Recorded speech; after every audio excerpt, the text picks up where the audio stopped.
राधा वल्लभ श्री हरिवंश, राधा वल्लभ श्री हरिवंश। वृंदावनेश्वरी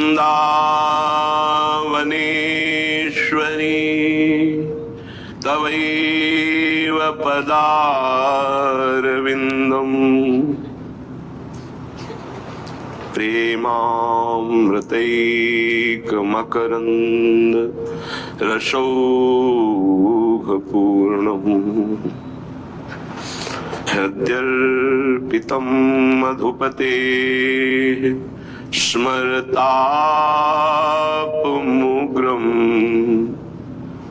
निर्वापयत् परम् शीतलमाश्रयामि, परम शीतलमाश्रयामि।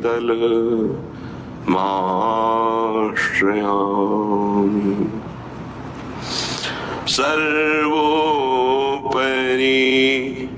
मेरी महारानी, सर्वोपरि मेरी स्वामिनी। जीत लियो घनश्याम लाडिलो, घनश्याम लाडिलो। जीत लियो घनश्याम लाडिलो, स्वबस एक रसदानी। सर्वोपरि मेरी महारानी, मेरी महारानी। ललितादिक संग सखी सहचरी, श्री वृंदावन रजधानी, श्री वृंदावन रजधानी। ब्रह्मा विष्णु शंभु सनकादिक, ब्रह्मा विष्णु शंभु सनकादिक, महिमा ने को न जानी। सर्वोपरि मेरी महारानी। यन्नारदादेश शुकैरगम्यं वृंदावने वञ्जुलमञ्जुकुञ्जे, तत्कृष्ण चेतो हरणैक विज्ञ मत्रास्ति किंचित् परमं रहस्यम्। ब्रह्मा विष्णु शंभु सनकादिक, महिमा ने को न जानी। सर्वोपरि मेरी महारानी। वेद पुराण सबे पतिहारे, श्री हरिवंश बखानी। भोरी और कृपा करी है रो श्री राधा, श्री राधा। भोरी और कृपा करी हेरो, मेरी अलबेली ठकुराइन। कृपा करी हेरो, मेरी अलबेली ठकुराइन। सर्वोपरि मेरी महारानी, सर्वोपरि मेरी महारानी। उपासक प्रतिपल आराध्य देव की कृपा का अनुभव करे।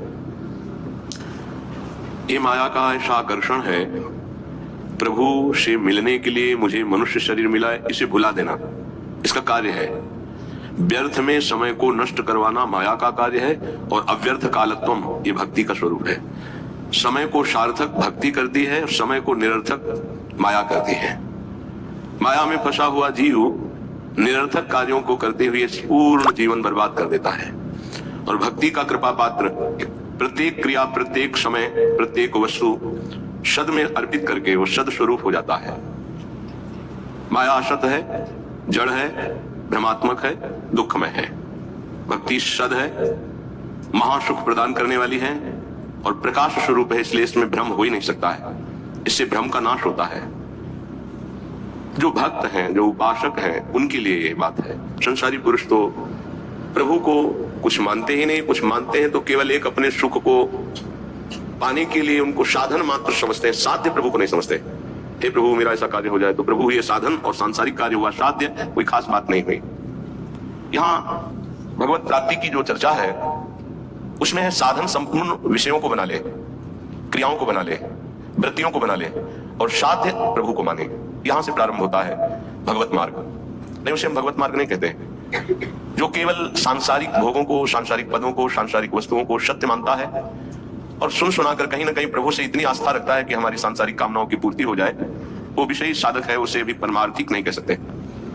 यद्यपि भगवान उसे उदार ही कहते हैं। जैसे पिता से कोई मांगे तो पिता दुलारवश कहता है तुम्हें धन्यवाद, तुमने हमारी मर्यादा रखी, किसी और से ना मांगकर हम ही से मांगा। इसी तरह प्रभु कहते हैं उदार है, आर्त अर्थार्थी या जिज्ञासु। पर ज्ञानी को अपनी आत्मा कहा है। ज्ञानी अर्थात तो ये जान गया है कि संपूर्ण संसार एकमात्र सत्य परमात्मा है, प्रभु है, और मेरे जीवन का लक्ष्य उसी प्रभु को प्राप्त करना है। ये भूल भुलैया के मार्गों को कहीं धर्म नहीं कहा जाता। जैसे लोक धर्मांश, लोक धर्मों का त्याग करने की बात कही गई, भूल भुलैया है। श्री भगवान जगत गुरु है, वही कह रहे हैं सर्वधर्मान परित्यज्य माम एकम शरणम व्रत। मेरी एक शरण में हो जाओ। मनुष्य जीवन का लाभ शरण में हो जाना है। शरणागति का तात्पर्य है तदर्पिता अखिलाचारिता तद स्मरणेन परम व्याकुल देते। एक एक आचरण प्रभु के अनुकूल हो और निरंतर प्रभु का स्मरण हो। स्मरण में थोड़ा भी विस्मरण बर्दाश्त न हो, यही जीवन का परम लाभ है। यही जीवन का परम लाभ। ये बड़े बड़े सिद्ध संतों की बात है। स्मरण हमारे जीवन की परम उपलब्धि है। निरंतर स्मरण, ये सिद्धावस्था की तरफ पदार्पण हो रहा है। सिद्धावस्था आवागमन से मुक्त, प्रभु के नजदीक निरंतर सेवा, रूप रस, प्रेम रस, इसका रसास्वादन करते हुए अनंत काल तक महासुख में डूबना। श्रीपाद प्रबोधानंद जी महाराज कह रहे हैं आप अपने द्वारा अपना नाश मत कीजिए। कोई किसी का नाश नहीं कर सकता, आप अपने द्वारा अपना नाश करते हैं। अगर कोई ये कहे कि किसी ने शाप दे दिया, उसका नाश हो गया, तो उस शाप में उसका कर्म ही प्रधान है, ना कि किसी का शाप। उसका कर्म प्रधान है। कहीं भी शाप दिया गया हो तो हमें ये दिखाना कि वो निर्दोष है, उसको शाप दिया गया और शाप लागू होकर उसको नाश कर दिया। कहीं भी हमें बताना खोज के इतिहास में। मुनिन का क्रोधो मुक्ति दातार।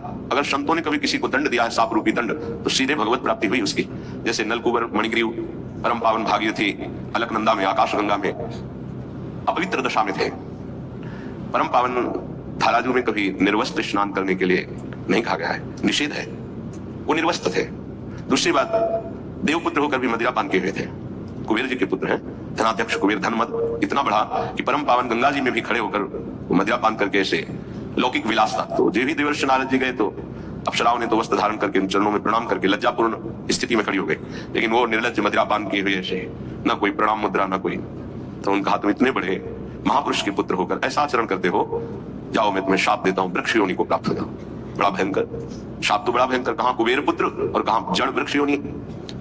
पर कृपालु नारद जी ने कहा वृक्ष तो बनोगे, पर नंदालय के द्वार में वृक्ष बनोगे। और भगवान सर्वलोक महेश्वर जब अवतार लेंगे तब तुम अपने स्वरूप में आ जाओगे। क्या सौभाग्य मिला! ऐसे साधनहीन को योगी दुर्लभ वांछित वरदान मिल गया। प्रभु उस नारद जी की बात सत्य करने के लिए जब मैया ने ओखली में बांधा तो ओखली घसीटते हुए वहां पहुंचे और दोनों वृक्षों के बीच में फंसा के ऐसा झटका मारा, दोनों वृक्ष गिर पड़े और उनसे दिव्य पुरुष यही नलकुबर मणिग्रीव प्रकट हुए और भगवान का दर्शन, भगवान के वचन, भगवान का स्पर्श प्राप्त किया। क्या ये शाप है? विचार करो।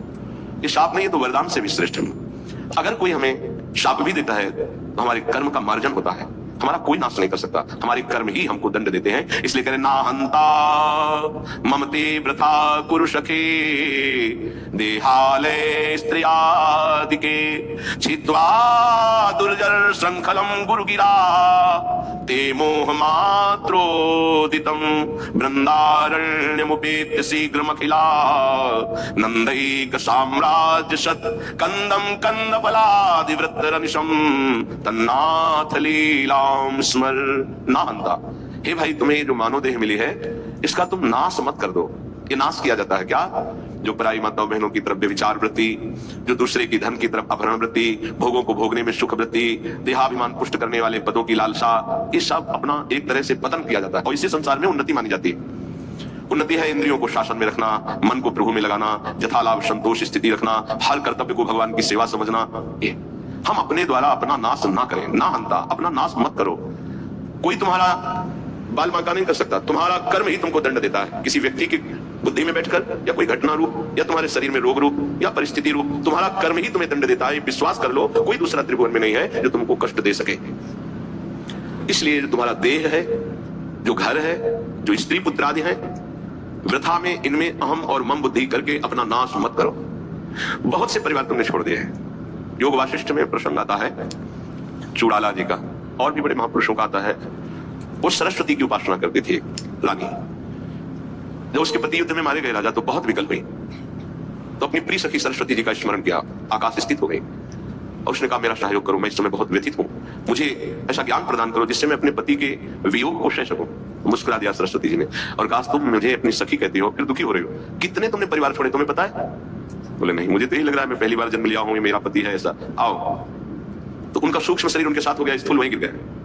कितने जगह ले गए, ये देखो पूर्व जन्म के तुम्हारे अमुक अमुक नाती पुता परिवार, ये देखो यहाँ तुम पिता थे, यहाँ तुम पुत्र थे, इस घर में तुम अमुक थे, याद आ रहा है तुम्हें? तो सरस्वती जी ज्ञान देती जाओ, हाँ हाँ हाँ। अब इनका कोई परिचय तुमसे है नहीं, ऐसे उस जीव का तुमसे कोई परिचय नहीं है, वो कुछ समय के लिए केवल तुम्हारा पति। बहुत बड़ी ज्ञानी सिद्ध महापुरुष हुई, योग वाशिष्ठ में बड़ी विशुद्ध चर्चा ज्ञान की है।